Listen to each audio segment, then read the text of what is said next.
Hello दोस्तों, स्वागत है आप सभी का एक बार फिर से मेरे यूट्यूब चैनल में, जिसका नाम है द लास्ट ऑफ ट्यूटोरियल। आज का टॉपिक है एनसीईआरटी हिस्ट्री क्लास 6 चैप्टर 5, जिसका नाम है राज्य, राजा और एक प्राचीन गणराज्य। तो पहले शुरू करते हैं। पहला क्वेश्चन आपके स्क्रीन पे ऑलरेडी फ्लैश हो चुका है। अश्वमेध यज्ञ किनके द्वारा संपन्न किया जाता था? इसका सही जवाब है विशिष्ट पुरोहितों के द्वारा। अगला क्वेश्चन है अश्वमेध यज्ञ में राजा कहाँ पर बैठते थे? ऑप्शन ए है राज सिंहासन के ऊपर, ऑप्शन बी है बाघ की खाल के बने एक विशेष आसन के ऊपर, ऑप्शन सी है युद्ध में छोड़े गए विजयी रथ के ऊपर, ऑप्शन डी है ए और बी दोनों। तो इसका सही जवाब है ऑप्शन डी, यानी कि राज सिंहासन पर भी और बाघ की खाल से बने एक विशेष आसन के ऊपर भी। अगला प्रश्न है युद्ध क्षेत्र में राजा का सहचर कौन होता था? ऑप्शन ए राजा का सारथी, ऑप्शन बी राजा का मंत्री, ऑप्शन सी ए और बी दोनों, option D none of the above.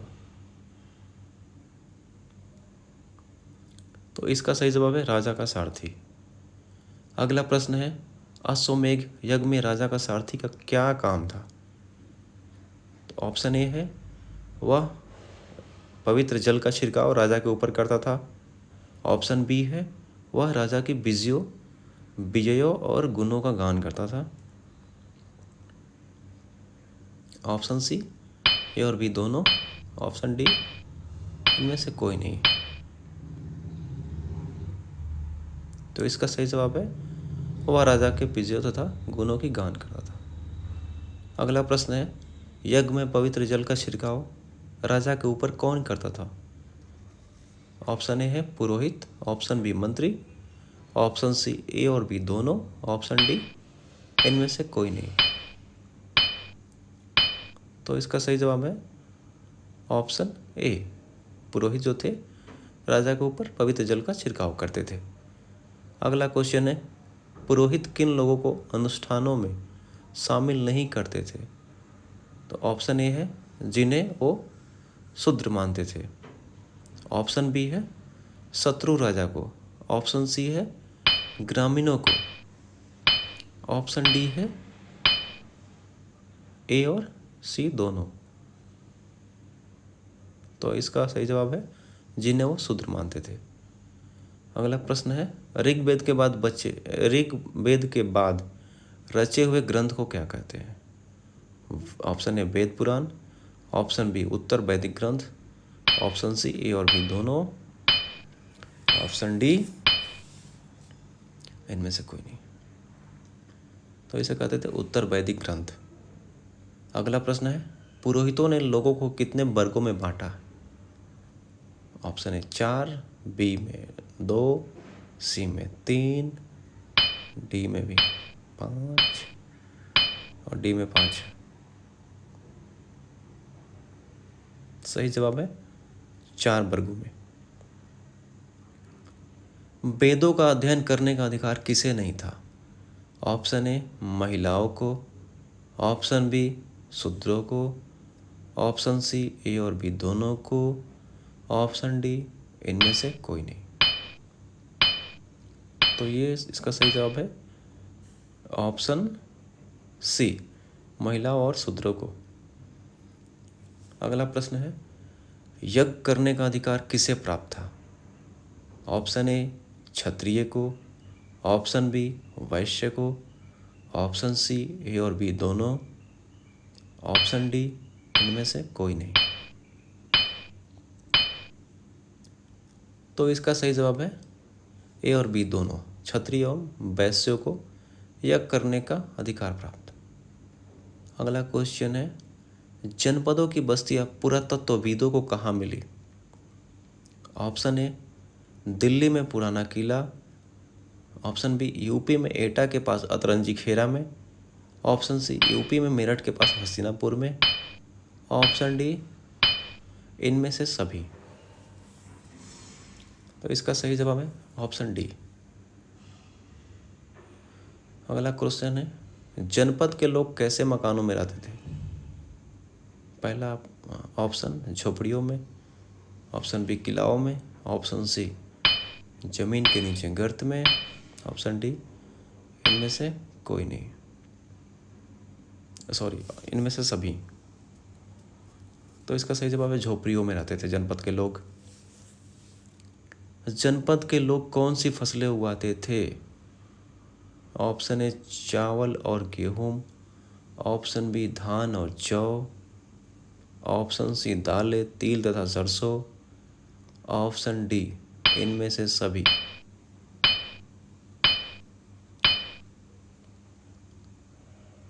तो इसका सही जवाब है इनमें से सभी। जनपद महाजनपद कब कहा जाने लगा? महाजनपद का उदय कब हुआ? तो पहला ऑप्शन है लगभग 2500 वर्ष पहले, जब कुछ जनपद अधिक महत्वपूर्ण हो गए, इन्हें महाजनपद कहा जाने लगा। ऑप्शन बी 3000 वर्ष पूर्व, ऑप्शन सी 3500 वर्ष पूर्व, option D none of the above. तो इसका सही जवाब है ऑप्शन ए। अगला प्रश्न है सबसे पहले मगध की राजधानी कहाँ थी? ऑप्शन ए राजगिरी, जो कि राजगीर के नाम से जाना जाता था, option B Pataliputra, option C Nalanda, option D इनमें से कोई नहीं। सही जवाब है राजगृह, ऑप्शन ए।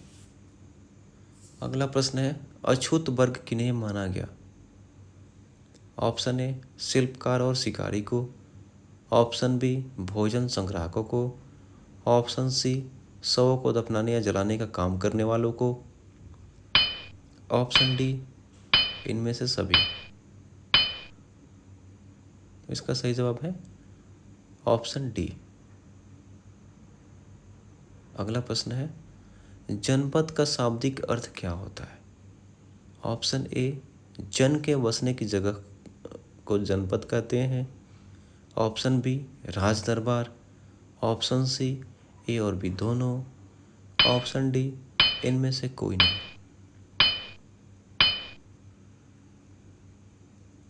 सही जवाब ऑप्शन ए। अगला प्रश्न है जनपद में चित्रकारी वाले बर्तन को क्या कहते थे? ऑप्शन ए चित्रित धूसर पात्र, ऑप्शन बी संरक्षित पात्र, ऑप्शन सी ए और बी दोनों, ऑप्शन डी इनमें से कोई नहीं। इसका सही जवाब है चित्रित धूसर पात्र।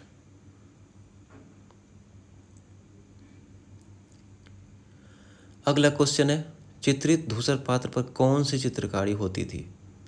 ऑप्शन ए आमतौर पर सरल रेखाओं और ऑप्शन बी में है ज्यामितीय आकृतियां बनी होती थी, ऑप्शन सी में घोड़ों और गायों की तस्वीरें बनी होती थी, ऑप्शन डी ए और बी दोनों।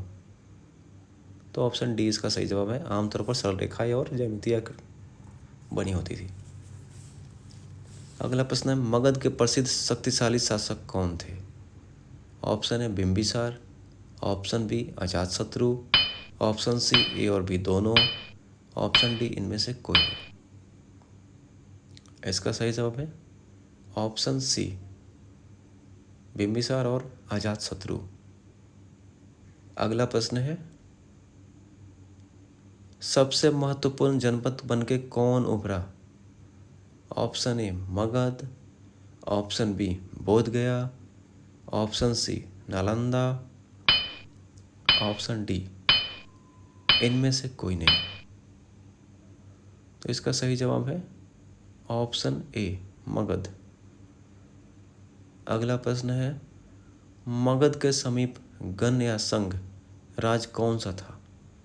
Option A Pataliputra, option B Vajji, option C Bodhgaya, option D इनमें से सभी। तो इसका सही जवाब है ऑप्शन बी वज्जी। अगला प्रश्न है सिकंदर कहाँ का राजा था? ऑप्शन ए सऊदी अरब का, ऑप्शन बी मैसिडोनिया का, ऑप्शन सी रोम का, ऑप्शन डी इनमें से कोई नहीं। तो सही जवाब है मैसिडोनिया का, ऑप्शन बी। अगला प्रश्न है, राजगृह के बाद मगध की राजधानी कहाँ हुई? Option A Pataliputra, option B Patna, option C Bodh Gaya, option D इनमें से कोई नहीं। तो इसका सही जवाब है पाटलिपुत्र, ऑप्शन ए। वज्जी संघ की राजधानी कहाँ थी? Option A Nalanda, option B Vaishali, option C Rajgriha, option D A और सी दोनों।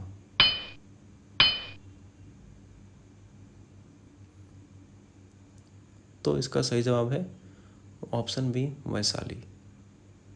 अगला प्रश्न है, सिकंदर मिस्र तथा पश्चिमी एशिया के कुछ राज्यों को जीतता हुआ भारतीय उपमहाद्वीप में किस नदी तट पर पहुंचा? Option A Narmada, option B Beas नदी, option C Mahanadi, option D इनमें से कोई नहीं। तो इसका सही जवाब है ऑप्शन बी ब्यास नदी। अगला प्रश्न है, किस साहित्य में संघ के जीवन का बहुत सजीव वर्णन किया गया है? पहला है जैन साहित्य में, ऑप्शन बी है बौद्ध साहित्य में, ऑप्शन सी है लोक साहित्य में, ऑप्शन डी है इनमें से कोई नहीं।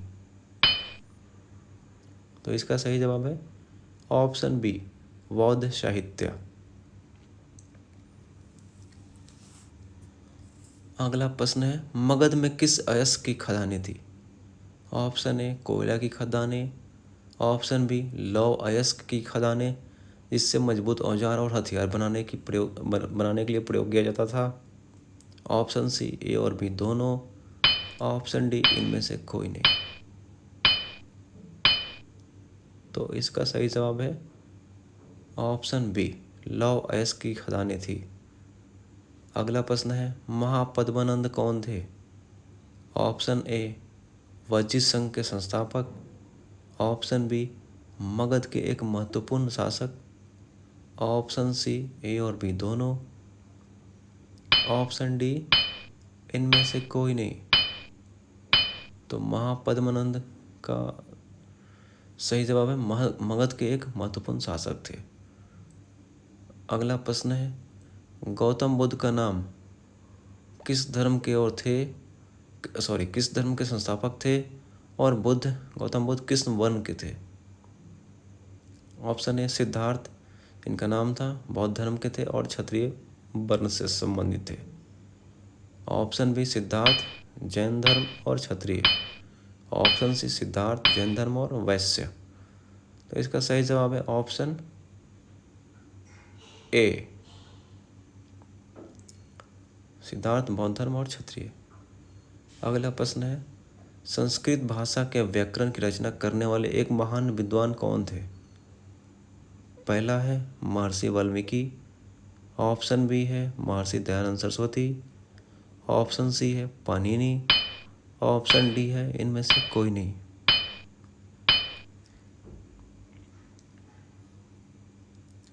तो इसका सही जवाब है option C Panini.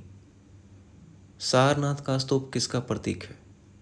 Option A Mahatma Buddha के जन्म का, ऑप्शन बी शांति का, ऑप्शन सी महात्मा बुद्ध के पहले उपदेश का, ऑप्शन डी इनमें से कोई नहीं। तो इसका सही जवाब है ऑप्शन सी महात्मा बुद्ध के पहले उपदेश का। अगला प्रश्न है, जैन धर्म की शिक्षाएं कौन सी भाषा में लिखी गई है? पहला फारसी, दूसरा प्राकृत, तीसरा ऑप्शन है अरबी, चौथा ए और बी दोनों।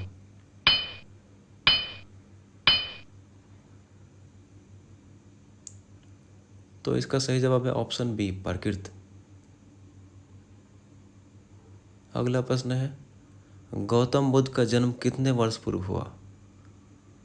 ऑप्शन ए है 3000 साल पहले, ऑप्शन बी है 1200 साल पहले, ऑप्शन सी है 2000 साल पहले, ऑप्शन डी है 2500 साल पहले। तो इसका सही जवाब है ऑप्शन डी, 2500 साल पहले।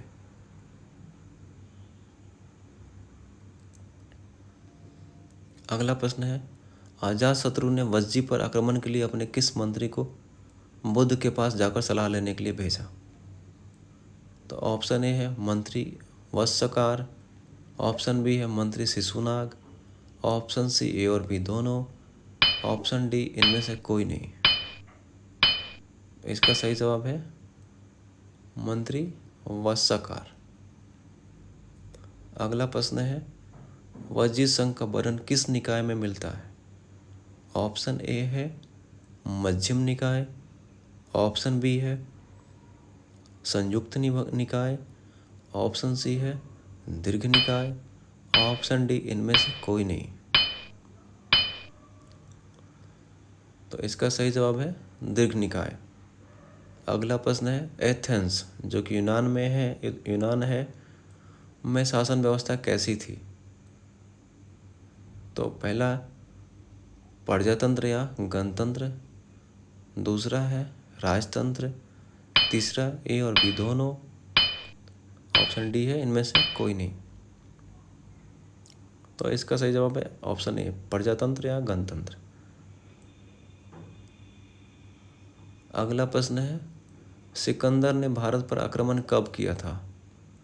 तो ऑप्शन ए है 2000 साल पहले, ऑप्शन बी है 3000 साल पहले, ऑप्शन सी है 1400 साल पहले, ऑप्शन डी है 2300 साल पहले। तो इसका सही जवाब है ऑप्शन डी, लगभग 2300 साल पहले। अगला प्रश्न है, दीर्घ निकाय इनमें से किससे संबंधित है? ऑप्शन ए विनय पिटक से लिया गया है, ऑप्शन बी प्रसिद्ध बौद्ध ग्रंथ जिसमें बुद्ध के कई व्याख्यान किए गए हैं, इन्हें करीब 2300 साल पहले लिखा गया है, ऑप्शन सी ए और बी दोनों, ऑप्शन डी इनमें से कोई नहीं। तो इसका सही जवाब है ऑप्शन बी, प्रसिद्ध बौद्ध ग्रंथ से लिया गया है। अगला प्रश्न है, चैत्योग किससे संबंधित है? पहला बुद्ध का उपदेश स्थल, दूसरा है बुद्ध का पूर्ण स्थल जहाँ प्रार्थना करने के लिए बड़ा कक्ष और स्तूप होता था, तीसरा है बुद्ध का जन्म स्थल, चौथा है इनमें से कोई नहीं। इसका सही जवाब है ऑप्शन बी, बुद्ध का पूर्ण स्थल।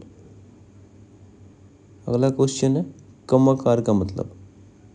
कम्माकार का मतलब ऑप्शन ए में दिया गया है संघ के खास सलाहकार, ऑप्शन बी काम से जिन्हें निकाल दिया जाता था, ऑप्शन सी भूमिहीन खेतीहर मजदूर, ऑप्शन डी इनमें से कोई नहीं। इसका सही जवाब है ऑप्शन सी, भूमिहीन खेतीहर मजदूर। थैंक यू दोस्तों।